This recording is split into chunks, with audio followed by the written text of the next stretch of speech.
Hello everyone, today I'm doing something a little bit different. We're going to talk about why this house is bad, specifically from a structural and architectural perspective, with a little comedy mixed in, of course, because yes, this is a Mcmansion. Let's start with the exterior. In architecture, masses are the primary forms that make up a house. Here, the central portion should be read as the primary mass, with the two flanking sections acting as the secondary masses. The problem is that those secondary masses are competing for visual dominance, which they should never do. If you draw a line straight down the center of this house, you'll notice it's asymmetrical. That's not inherently bad. Victorian homes do this all the time. The issue here is balance. The visual weight is distributed very unevenly. The right-hand side is heavier and more dominant, while the left-hand side feels underdeveloped. From the exterior, it looks like the entire house is leaning hard to the right, like the US political system. Now let's talk about windows. Well-placed windows create negative space.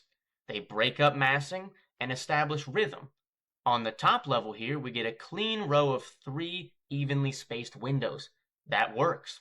On the bottom level, however, the front door limits the layout to only 2 windows, immediately breaking that rhythm. To make matters worse, the window styles on the lower level don't even match the ones above. The bottom windows are also smaller, making the upper floor feel heavy and less stable. It almost looks like the second story is trying to jump out at you. Bonus points for the little peeping window here. Now, let's move on to what I consider to be the 2 defining traits of a Mcmansion: exterior materials and roof design. This house uses 3 different exterior materials. On the front, we get brick and hardy board, a wood copycat. Around the back, cheap vinyl, because why bother making the back of your house look good when nobody's gonna see it? Beyond looking bad, though, this creates real durability issues. Transitions between brick and vinyl are rarely seamless, and often become entry points for water, which is always a fun surprise. Then there's the roof. It's a fairly standard hipped roof, which is fine in theory. Visually, though, it gets messy. There's a cross hip over the garage, and a polygonal section over what appears to be a medieval turret, which is ugly in my opinion, but at least it's committed. The roof pitch also feels unnecessarily steep for a house in Georgia, where we might get 2 inches of snow a year. Overall, it's not the worst design I've seen, but it's definitely out here doing way too much. Now let's zoom out a little bit further and talk about lot size. Lot size is something everyone talks about when buying a new home, yet it's consistently shrunk over the years as land availability decreases. At the same time, house sizes keep getting bigger. That mismatch created a very specific problem. By the time Mcmansions became popular, it felt downright disrespectful to see one of these monsters pop up next to your normal 3-bedroom house. Beyond privacy concerns, packing homes this tightly in makes poor drainage inevitable, creating little canals so you can cosplay Venice every time it rains.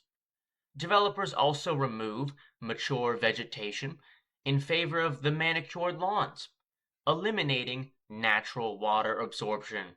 Add in Georgia's setback requirements on corner lots, which pushes houses further from the street and deeper into the lot, and you end up with a home that feels forced into whatever space there is left.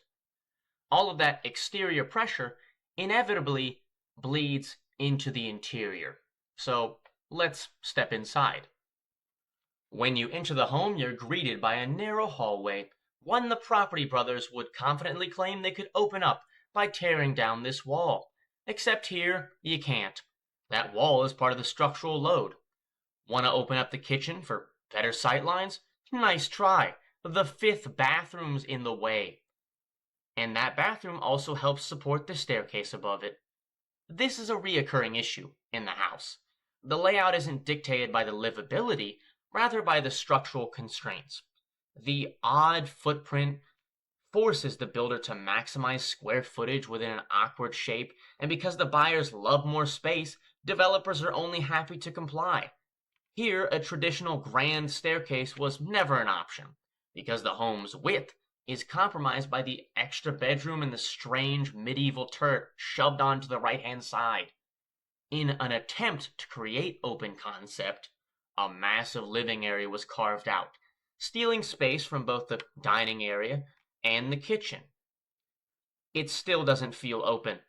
The remaining walls interrupt the sight lines, and their placement feels less intentional and more functional, likely hiding the myriad of electrical, plumbing, and HVAC lines required for this 6,000 square foot home.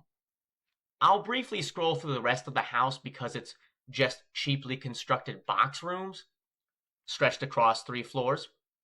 But on a personal note, the biggest house crime this commits, there's only ceiling fans in the master bedroom and the living room. This means the entire house relies on a single AC system to do the work. Another example of minimum systems, maximum square footage, and letting the homeowner deal with the consequences. That is my roast. Thank you for watching.